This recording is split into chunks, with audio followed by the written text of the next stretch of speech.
Darako po tayo sa pag-aaral ng salita ng Diyos. And as I mentioned earlier, we will be studying the resurrection. Pero hindi dahil Resurrection Sunday ngayon, or yung iba tinatawag itong Easter Sunday, kaya natin gagawin ito.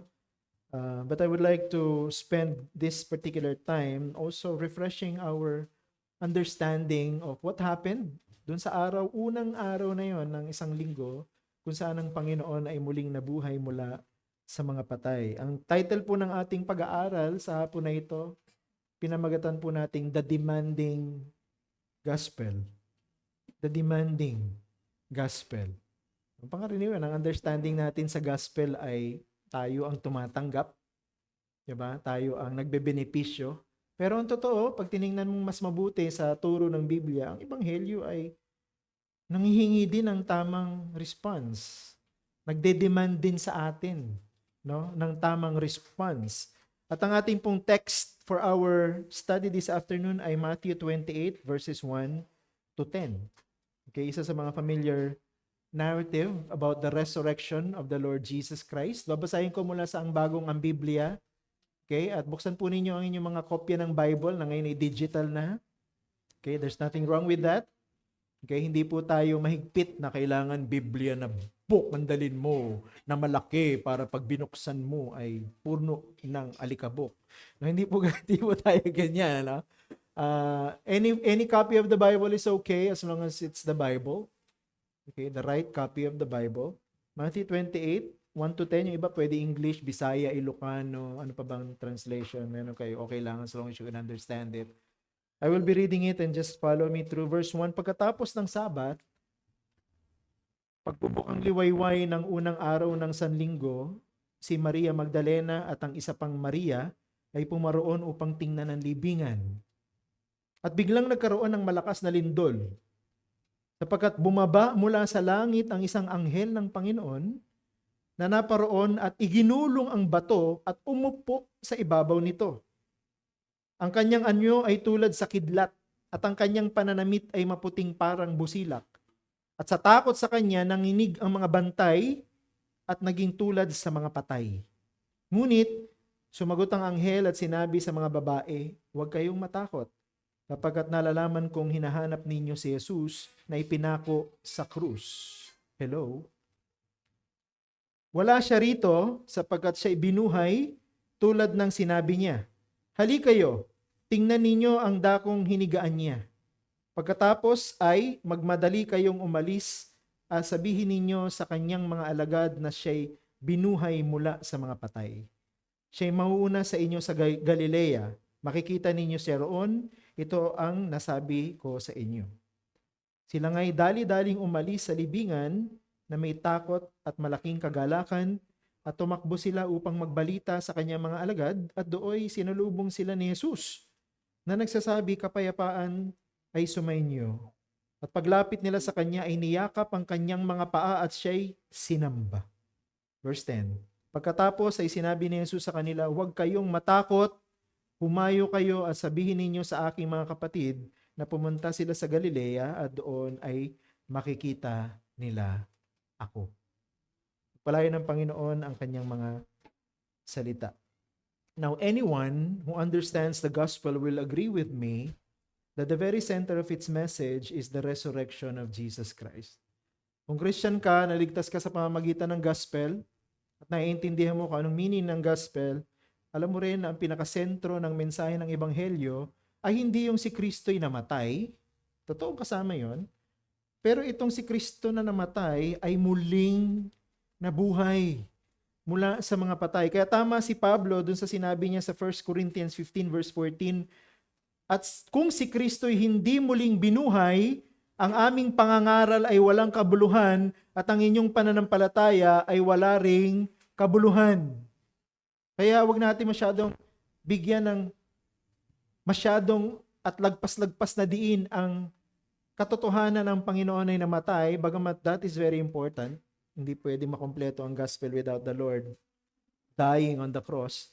Pero kasama dapat at balanse ang pagbibigay natin ng diin na ang Panginoon na itong namatay ay muling nabuhay.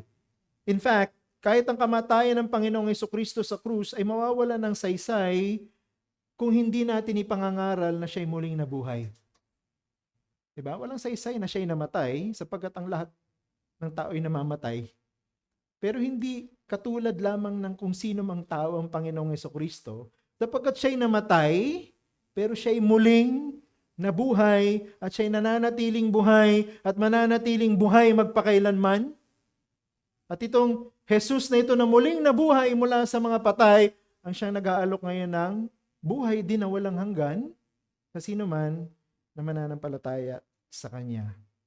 Pero yung pong topic ng resurrection is not unique to Jesus. Ano ibig natin sabihin? Pag binasa mo yung Bible from the Old Testament to the New Testament, makikita mo may mga namatay tapos binuhay. Marami tayong details at records sa Bible from Old Testament to the New Testament na may mga namatay pero muling binuhay.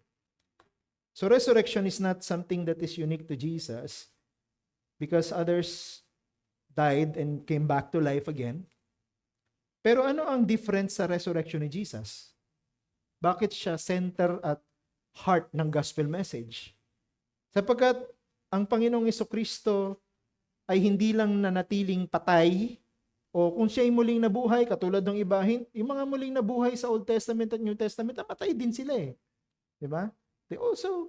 Hindi siya na namatay tapos hindi na binuhay at muling nabuhay mula sa mga patay tapos hindi na namatay. They died again. But the Lord Jesus, hindi lang siya basta namatay at muling nabuhay, pero siya na namatay at muling nabuhay na pananampalatayanan ng sino mang makasalanan, magkakaroon din sila ng buhay na walang hanggan. Yun ang kaibahan sa muling pagkabuhay ng ating Panginoong Jesucristo kumpara sa muling pagkabuhay ng iba. That is why this resurrection of Jesus is the very heart or center of the gospel. I would like to summarize our discussion this afternoon this way. The gospel message centered on the resurrection of Jesus demands a proper response. The gospel message centered on the resurrection of Jesus demands a proper response. And what is that response? Yan ang makikita natin sa passage na ito. So two truths ang gusto kong i-highlight. The first one is the message more than the messenger. Yung mensahe higit kaysa sa mensahero. And then the second one is the response. Okay, hindi ko makita yung aking notes. Okay, the response more than the reason. Yung tugon ay mas higit kaysa dun sa dahilan ng kanyang pagtugon. So tingnan natin tong dalawa na ito as we delve into this story. Okay, the first one is the message more than the messenger. Pag pinag-usapan po natin ang muling pagkabuhay ng ating Panginoong Jesucristo, which the world celebrates today, holiday pa nga ito sa iba, tulad sa atin, madalas ay naiisip natin yung libingan na walang laman. Okay? Resurrection ni Jesus, pag sinabing, what do you picture in your mind? A tomb without anything inside, an empty tomb. Yun ang resurrection.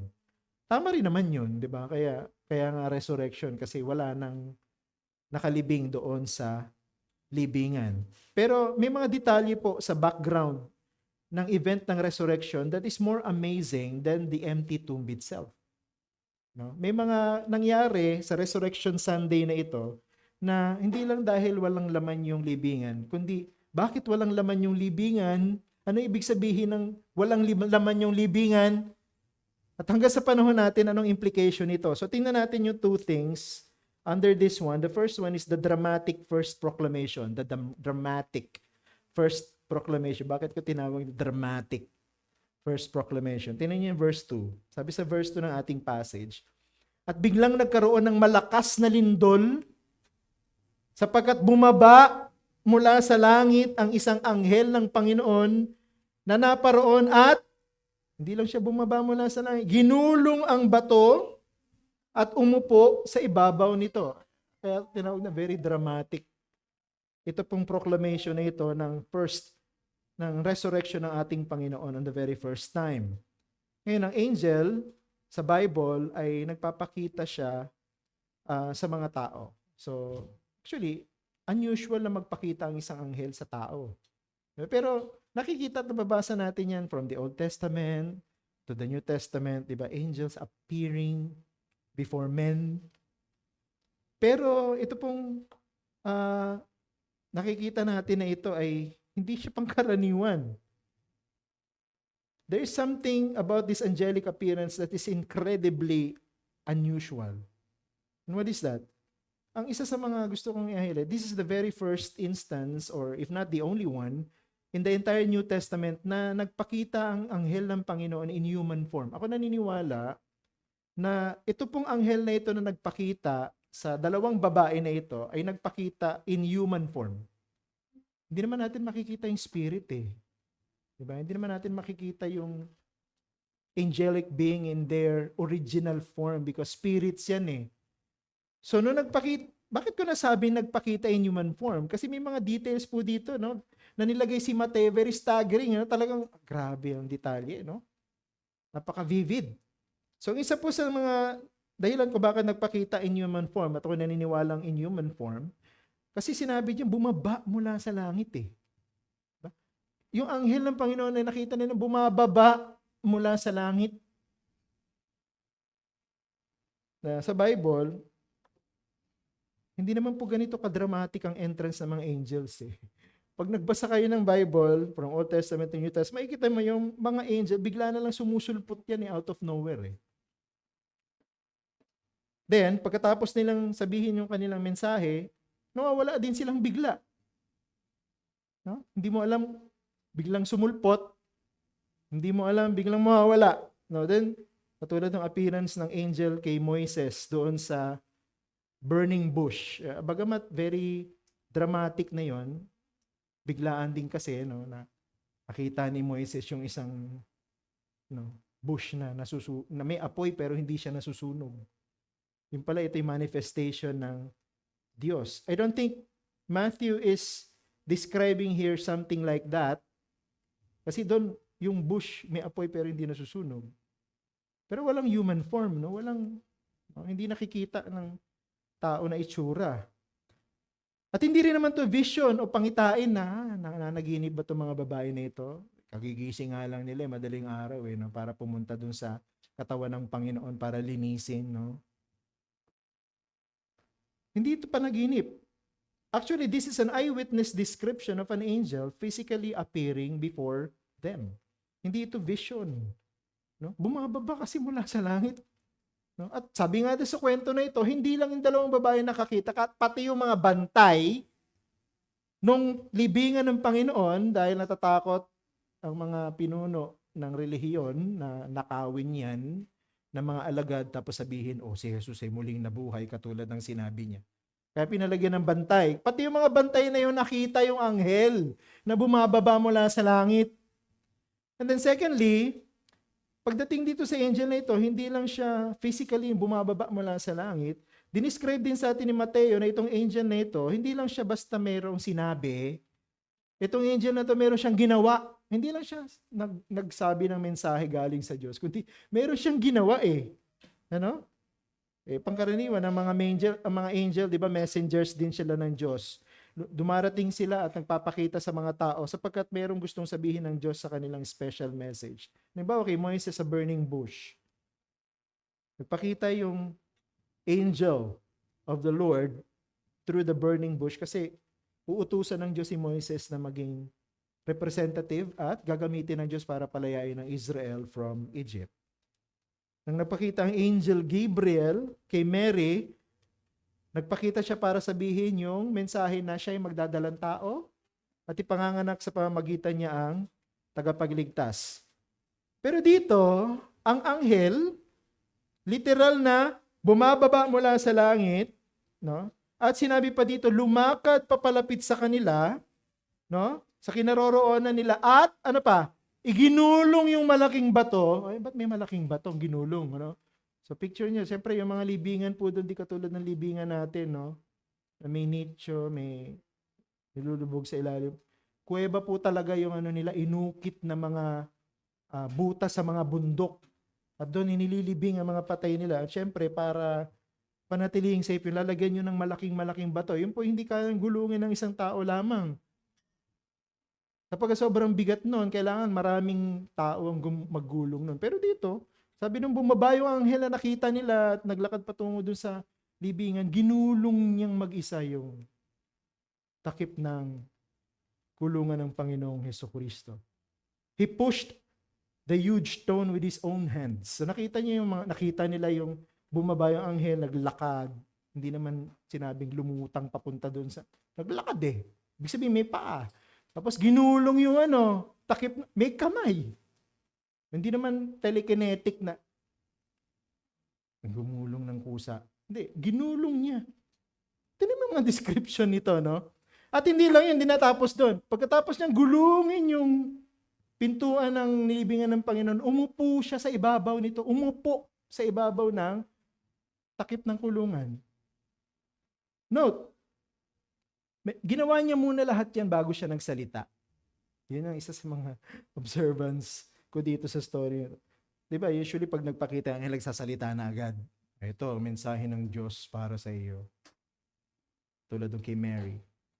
Pero dito, bago nagsalita yung angel, meron muna siyang ginawa, no, na nakita ng mga witnesses. Familiar tayo sa tinatawag na theophany sa Old Testament. Yung theophany po, yung pagpapakita ng Diyos sa pamamagitan ng mga anghel in human form. But this type of special revelation, wala na dapat sa New Testament yan. Bakit? Kasi napakita na ang Panginoon sa atin, ang Diyos sa pamamagitan ng kanyang anak, di ba, nagkatawang tao. So wala na dapat manifestation na ganito. Pero bakit hinayaan ng Panginoon na dito sa special na araw na ito, kung saan ang Panginoong Jesucristo ay muling nabuhay, hinayaan niyang magpakita ang isang anghel. Tapos gumawa pa ng mga kamangha-manghang bagay bago siya nagsalita. Bakit? Di ba tatanong mo bilang estudyante ng Word of God, bakit may anghel pa? Pwede namang wala. Ako naniniwala, itong suggestion ko, ito pong appearance ng angel na ito in human form at ginawa yung lahat ng ito, kinailangan para ipakita ang pagiging maluwalhati ng muling pagkabuhay ng Panginoong Jesucristo. Muling pagkabuhay ng Panginoong Jesucristo ay isang maluwalhating katotohanan. At ito ay isang katotohanan o event na hindi na mauulit pa sa kasaysayan ng mundo na ito. Minsan lang ang Panginoon namatay, minsan lang siyang nilibing, minsan lang din siyang muling nabuhay. Hindi na po mauulit ng muling pagkabuhay. So God decided na i-record itong event na ito sa Bible with this appearance of the angel. Totoo, amazing yung appearance ng angel at madalas, yun ang kumukuha ng atensyon natin. Minsan ang mga preaching sa resurrection, laging doon na sa detalye na nasa katulad dito, may angel, no? Ganito yung nangyari. Doon nakatutok yung mga preaching eh. Pero alam niyo yung ginawa ni Matthew dito, hindi lang niya sinabi sa atin na merong dumating at nagpakitang angel. Ang totoo, dinagdagan niya pa eh. No? Hindi na kontento si Mateo na sinabi niya merong dumating at nagpakitang angel at may ginawang angel. Sinabi pa niya sa atin kung ano yung itsura ng angel. Tingnan niyo sa verse 3. Sabi, ang kanyang anyo ay tulad sa kidlat at ang kanyang pananamit ay maputing parang busilak. Di ba? Attention grabbing talaga yung angel pag nagpakita eh. No? Talagang pag dumating siya, hindi mo pwedeng hindi siya tingnan. Hindi pwedeng hindi ka mamangha. In fact, masyadong maraming atensyon nakukuha ang mga appearances na ganito eh. At ang kadalasan, pagka masyadong atensyon ang nakukuha, ang epekto, takot eh. Natatakot yung mga tao. Piruin mo, hindi pang karaniwan nagpakita tapos ganun siya ka glorious. 'Di ba? Parang kidlat ang kanyang anyo. Ang pananamit niya ay maputing parang busilak. So ibig sabihin, sobrang ningning. Hindi ko alam kung sapat yung words eh, no, para maintindihan natin kung ano ibig sabihin ng angel ay sobrang ningning, no? Siguro maintindihan lang natin yan pag nakita na natin yung mga angels sa new heavens and new earth. Pero ngayon, makakontento lang tayo kung ano nakasulat sa Bible. Pero tinan yung epekto, no? Takot. Natatakot yung mga nakakakita. Pati nga yung mga guards sabi sa verse 4, at sa takot sa kanya nanginig ang mga bantay at naging tulad sa mga patay. So, ibig sabihin, hindi pang karaniwan yung manifestation sa kanila. First time din sila nakakita ng ganun. Di ba? Hindi tao yun. No? Pero anyong tao, may kamay, may paa. Nagpakita sa kanila, mukhang patay. So, ibig sabihin, sobrang takot, namutla itong mga guards na ito. Hindi ko alam eh. Na-experience nyo na ba yun na para kayo nagmukhang patay dahil sa sobrang takot? Probably. No, yung pinaka na-shocking experience natin, baka hindi lang natin alam pero gano'n na itsura natin, putlang-putla tayo sa sobrang takot. Baka gano'n, no, yung experience nila.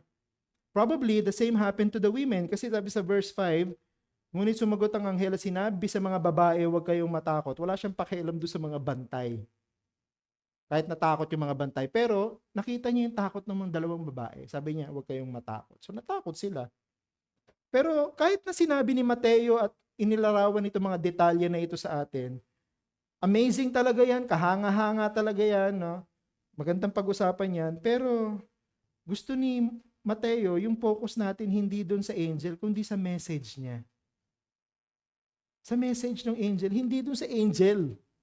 Bagamat totoo na hinayaan ng Diyos na magkaroon ng angelic manifestation para ipakita yung gloriousness ng resurrection ng Panginoon. Pero, hindi yung angel ang focus dapat, kundi the message of the angel. No matter how marvelous the angel was, it was his message that should capture our attention.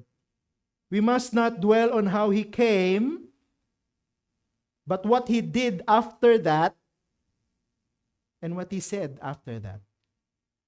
Anong ginawa ng angel? Ipinahayag niya ang ibig sabihin ng muling pagkabuhay ng Panginoon. Whenever we are, alam niyo, nakikita mo yung effect ng gospel, dapat laging ang impact sa atin, hindi yung kung sino yung nag-preach ng gospel.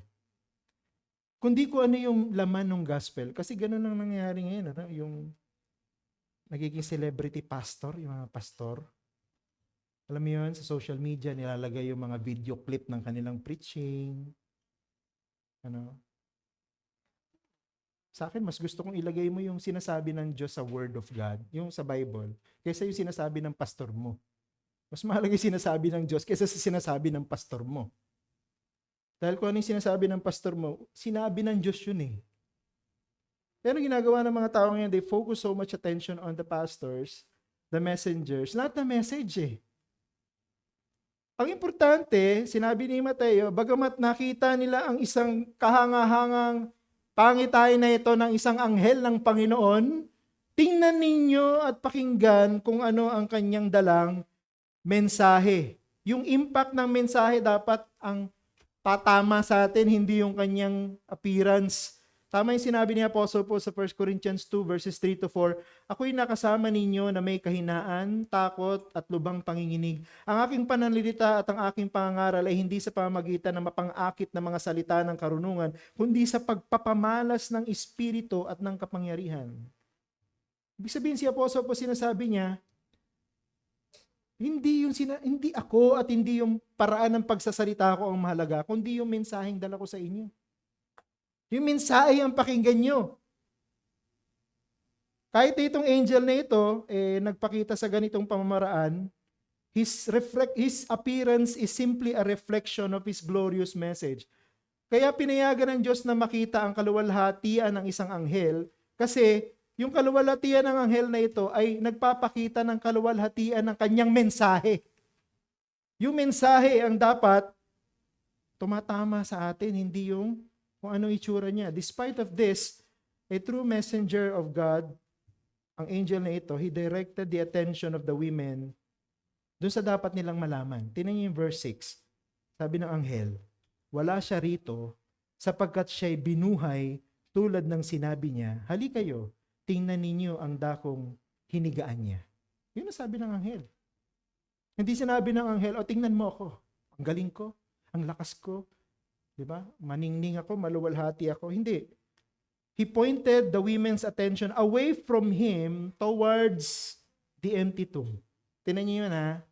Yung angel, mensahero ng Panginoon, talagang maluwalhati, hindi ka pwedeng hindi hahanga. Pero sinabi niya, wag akong tingnan niyo. Wag kayong matakot sa akin. Tingnan niyo yung libingan na walang laman.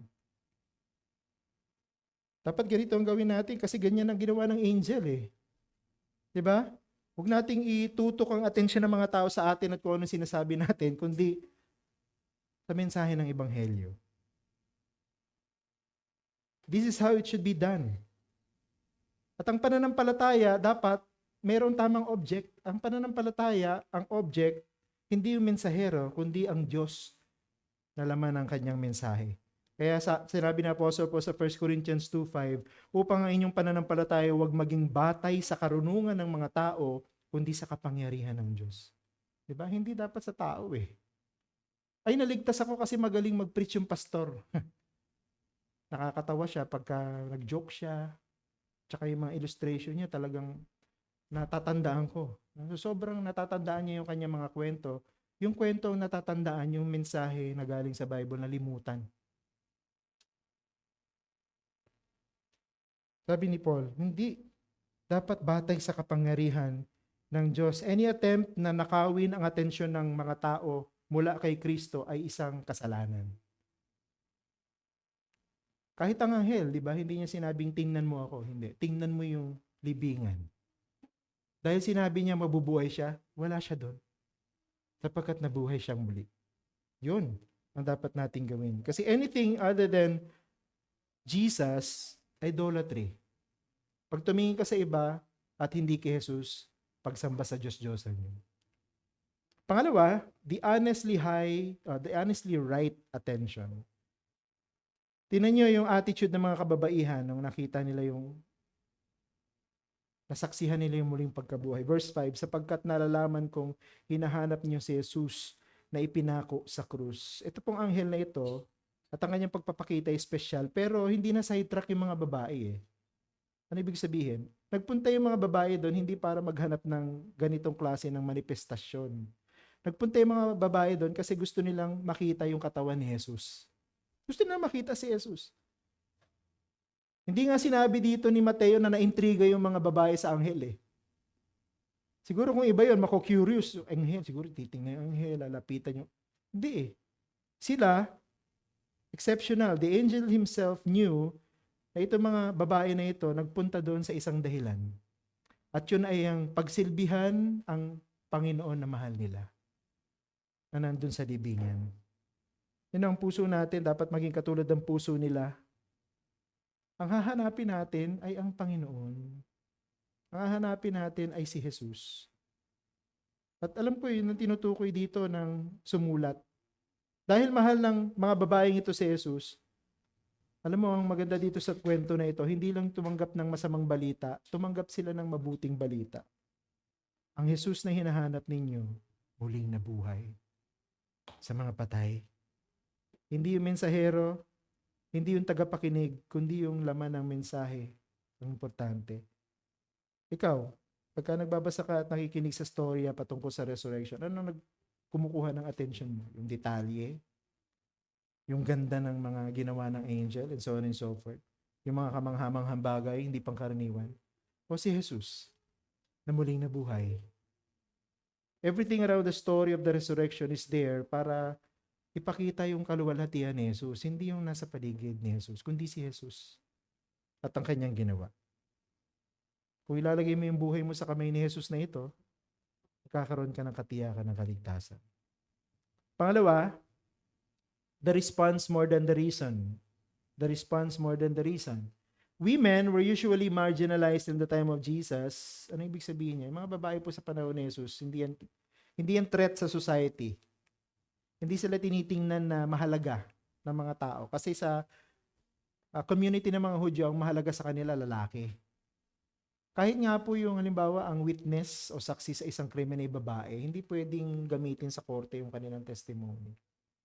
Imagine, nakita na nila kung sino yung pumatay. Pero dahil babae sila, hindi pakikinggan yung kanilang patotoo sa korte.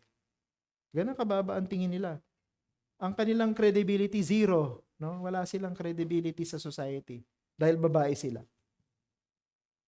Kahit nga dun sa crucifixion ni Jesus, walang lalaki. Si Juan nandoon, diba? Kasi siya yung nag-aalaga kay Maria. So kumbaga na-neutralize yung pagiging lalaki ni John because of Mary, the mother of Jesus. Pero the rest of the people there, babae, yung mga babaeng alagad ng Panginoon. Mga lalaki, wala eh. Kasi threat sa mga sundalo yung mga alagad na lalaki. Kung makikita nila yung mga alag, huhulihin eh. Si Juan, kaya na hindi siya hinuli kasi siya yung nagbabantay kay Mary. Siya yung tumatayo ngayon na tagapangalaga ni Mary kasi matanda na rin si Mary during that time. Pero yung mga babae, hindi nga sila. Kahit nga yung mga guard, hindi pinigilan yung mga babaeng pumunta dun sa libingan ni Jesus eh. Diba? Siguro kung lalaki yung pupunta dun sa libingan, baka hulihin. Sabihin, baka nakawin ito yung katawan ni Jesus tapos ipangalandakan na muli siyang nabuhay. Mga babae yan, walang magagawa yan. Mahihina yan. Okay lang yan, sige. Pero dito po sa story na ito, yung mga kababaihan na hindi tinitingnan na mahalaga at may antas sa lipunan, yun ang ginamit ng Panginoon para ipakita yung mensahe ng muling pagkabuhay. Imagine, para sa Panginoon, kasing halaga ng mga lalaki ang mga babae. At dito sa story na ito, pinapakita sa atin yung pagiging special ng mga babae. At talagang special yung mga babae na ito, for 2 reasons. Number 1, their joy about the resurrection of Jesus overwhelmed their faith. Yung kanilang kagalakan, nasapawan yung kanilang takot. Dahil nabuhay muli ang Panginoon. Kasi magkahalo eh. Diba yung kanilang reaction, ang Panginoon ko'y namatay. Diba nagluluksa pa sila eh. Kaya sila nagpunta doon kasi gusto nilang linisin yung katawan ng Panginoon. Ano yun? Burial ritual sa mga Hudyo. Nagumulila pa sila. Tapos nabuhay ulit, sabi ng angel.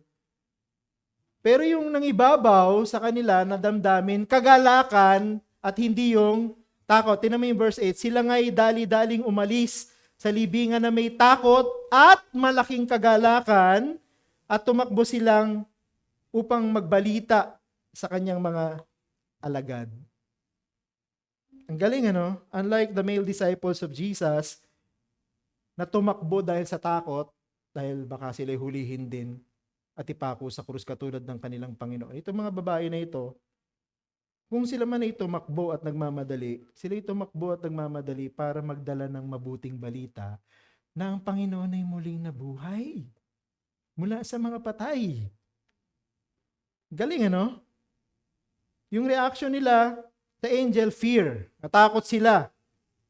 Pero nung narinig at nakita nila yung balita ng Panginoon ay muling nabuhay at nakita nga nila na yung libingan ay wala na ang Panginoong Jesucristo, napalitan ngayon yung kanilang takot ng malaking kagalakan.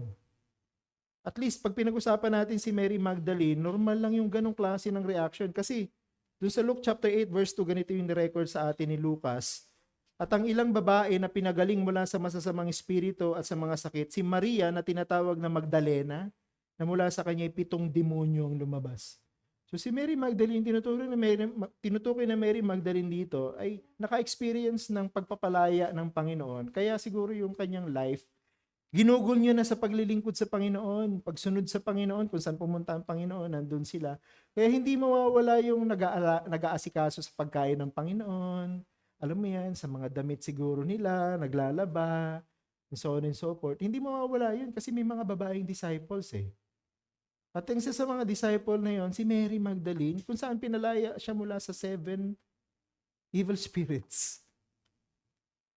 No doubt, ang kanyang buhay umikot na sa Panginoon. At nung malaman niya ang Panginoon at nakita niya ang Panginoon ay namatay, siguro parang gumuho yung kanyang buong mundo.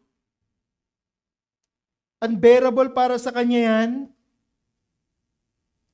But note, nung malaman nila na itong Panginoon ay muling nabuhay, yung lahat ng kanilang lungkot na wala, napalitan ng malaking kagalakan. Ito yung tamang attitude, di ba? Na dapat na meron tayo. Ay, hindi ko na masyado ma-experience yung joy kasi tagal na yan, 2,000 years ago na eh. Dapat hindi pa rin eh. No? Dapat yung kagalakan natin, katulad ng kagalakan nila Maria. Yung dalawang Maria na ito, yung isa hindi pinangalanan kung sinong Maria.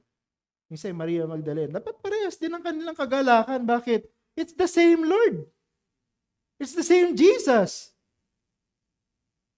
At siya muling nabuhay. Mas maganda nga sa atin, bakit? Even after 2,000 years ago, ang Panginoon nananatiling buhay. Patay na lahat itong mga taong pinag-uusapan natin, pero ang Panginoon nananatiling buhay. At siya'y babalik sa huling araw upang kuhanin ang lahat ng sa Kanya. Pero dapat mayroong healthy combination ng fear and joy patungkol sa mensahe ng gospel. Kung Christian ka, dapat mayroong fear. Hindi yung dapat may fear pa rin tayo na may kahalong joy. Kasi kung may good news, may bad news eh. Ano ibig sabihin nun? Yung bad news, ang Diyos ay napopuot sa mga makasalanan. At dahil sa napopuot siya sa mga makasalanan, handa siyang parusahan sila sa impyerno. That's the bad news. And that should cause people fear. Dapat matakot ang mga tao sa Diyos na ito, sapagkat ang Diyos na ito kaya niyang magtapon ng isang kaluluwa sa impyerno. Sabi ng iba, hindi kaya ng Diyos itapon ang kaluluwa sa impyerno. Mali.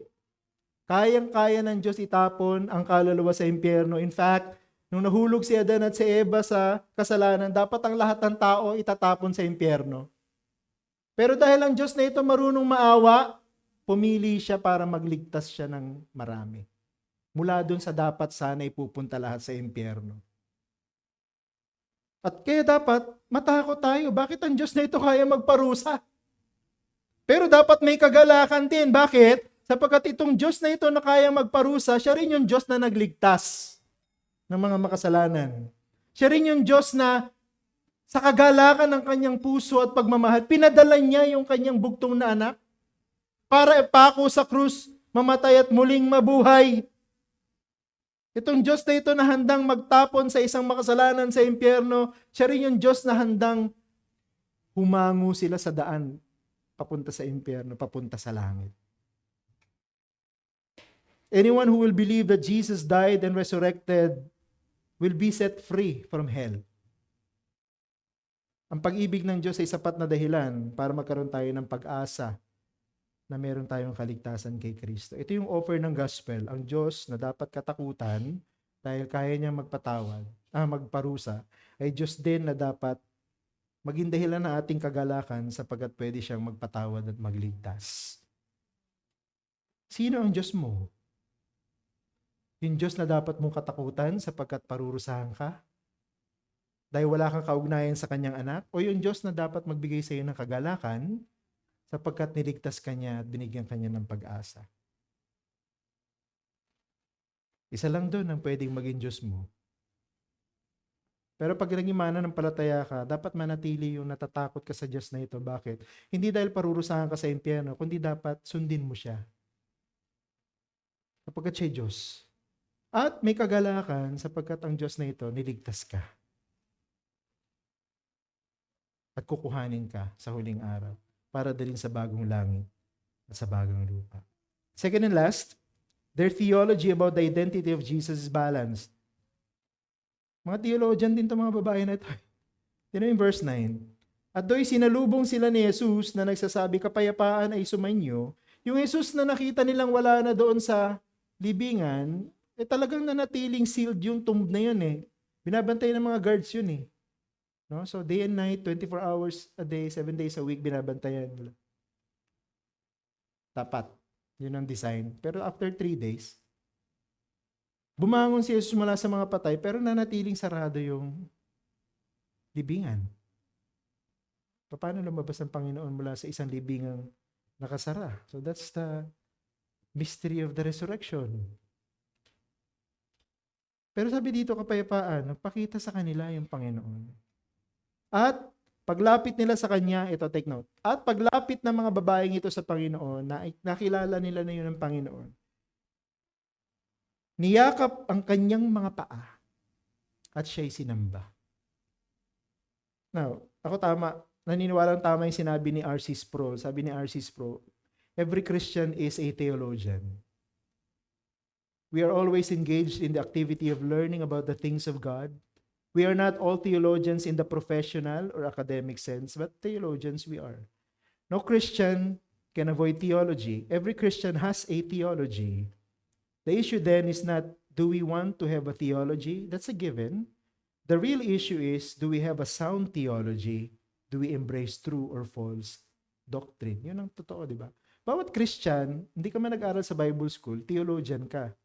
Bakit? Kasi dapat meron kang tamang alam patungkol sa doktrina ng Biblia. At dito, pinapakita sa atin na itong mga babae na ito, mga alagad ng Panginoon yan ha, hindi lang mga lalaki alagad ng Panginoon. Mga babae alagad din ng Panginoon, regardless of age, gender, dapat naiintindihan din natin yung doctrine patungkol kay Jesus. Ito mga babae na ito, naiintindihan nila yung doctrine. In fact, yung kanilang basic understanding ay base dun sa nakita nila kung sino si Jesus at kung paano siya nagpakita sa kanya. Wala po kasing Christian na pwedeng maging Christian na ligtas kung mali yung pagkaintindi niya kung sino si Jesus at kung ano si Jesus. Hindi pwedeng maging maligtas ang isang tao na hindi naniniwalang si Kristo'y Diyos. Hindi pwedeng maligtas ang isang tao na hindi naniniwalang si Jesus ay tao. Pero, pag sinabi mong si Jesus ay Diyos at hindi tao, ay may malaking problema. Pag sinabi mong si Jesus ay tao at hindi Diyos, ay mas malaking problema. So dapat, tinatanggap mo si Jesus ay Diyos, tinatanggap mo rin na si Jesus ay tao. Tinatanggap mo si Jesus ay tao, tatanggapin mo rin na siya ay Diyos. Siya ay Diyos, tao. God-man. Ganon yung tinuturo sa atin ng mga babaeng ito. Bakit? Tingnan mo. Makita nila ang Panginoong Jesucristo, tinanggap nila ang kanyang pagiging tao. Papaano? Niyakap nila yung kanyang paa. Niyakap yung paa. Hindi siya ghost, no? Hindi yung nakalutang, walang paa. Identification ng mga ghost, diba? Jesus appeared before them with a human body. At nang nakita yun ng mga babae, tinanggap nila na may katawan si Jesus. Bakit? Nung pagpunta at paglapit, niyakap agad yung paa. Diba kahit sa time nila, panahon nila, ang understanding nila ng ghost, walang paa yan, nakalutang lang yan. Kaya hindi sila naniniwalang ghost yung nagpakita sa kanila. Bakit? Ang unang hinablot nila, paa. Yakapin ang paa. So naniniwala sila na si Jesus na nagpakita sa kanila, totoong tao at may katawan. Pero hindi lang yon. Itong Jesus na ito na niyakap nila ang mga paa, sinamba nila. Ang sinasamba lamang po ay Diyos. Kaya ito tinuturo din sa atin ng mga babaeng ito, hindi lang nila tinatanggap na si Jesus ay tao, tinatanggap din nila na si Jesus ay Diyos. Because only God deserves to be worshipped. At dito po sa story na ito, hindi po pinigilan ni Jesus sa mga babae na ito na sambahin siya. Di ba madalas pagka nagbabasa tayo sa Biblia tapos yung mga angel nagpakita sa sambahin ng mga tao, sabi ng mga angels, hindi kami dapat sambahin. Diyos lang ang dapat sambahin. Pero dito, nung sinamba ng mga babae si Jesus, pinigilan ba ni Jesus? Hindi. Bakit? Sapagkat siya'y Diyos. At dapat lang siya sambahin ng mga tao. Nakatulad natin. Pero hindi yung maganda. Instead na yung mga babae mag-minister kay Jesus, kasi kaya nga sila pupunta doon para linisin yung katawan, apply ng perfume. Si Jesus yung nag-minister sa kanila. Kasi muli siya nabuhay mula sa mga patay. At ganoon din ang ginagawa ng Panginoon hanggang sa ngayon. Hindi na nagpapakita ang Panginoon ngayon katulad ng pagpapakita niya sa dalawang babaeng ito. And later on sa mga alagad niya. Pero patuloy pa rin nagpapakita ang Panginoon sa pamamagitan ng kanyang salita. Pag binabasa natin ang Bible, pinapakita ng Panginoon ang kanyang sarili. Kaya mahalaga binabasa mo Bible eh. Kasi doon mo makikilala kung sino si Jesus. Doon mo makikita kung sino si Jesus. Kaya lang ang tanong ko sa iyo, yung bang pagkakilala mo biblical patungkol kay Jesus?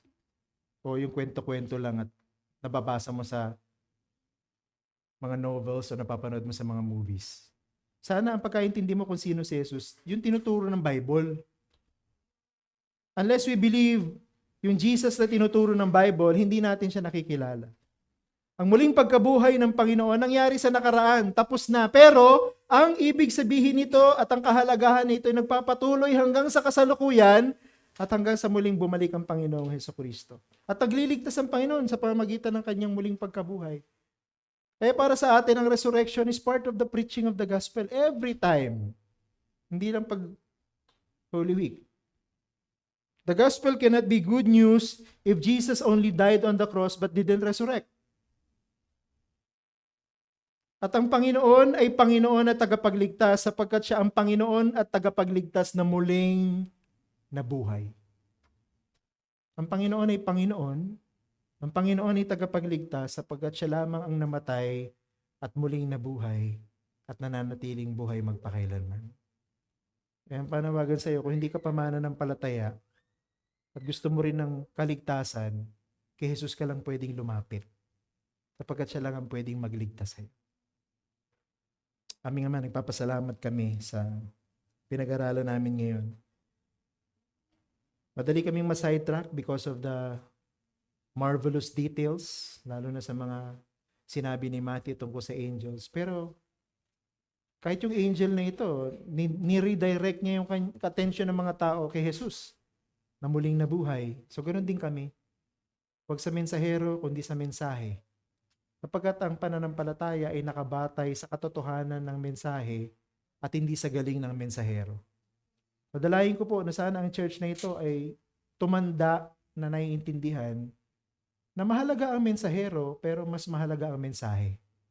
At dapat ang mensahe ay yung talagang sinasabi ng Biblia na pinaka-direct message of God to us. Padalayin ko po, Diyos, yung mga hindi pa mananampalataya dito, makita na si Jesus ay Panginoon, na si Jesus ay tagapagligtas sapagkat siya lamang ang namatay at muling nabuhay at nananatiling buhay at mananatiling buhay magpakailanman. Kaya kung sila'y mananampalataya sa Kanya, bibigyan niya din sila ng buhay na walang hanggan sa piling ng Diyos. Magligtas nga po kayo sa pamamagitan ng mensaheng ang Panginoon ay muling nabuhay at siya ang tagapagligtas. Ito pong aming dalangin sa pangalan ni Jesus. Amen. Tayo pong lahat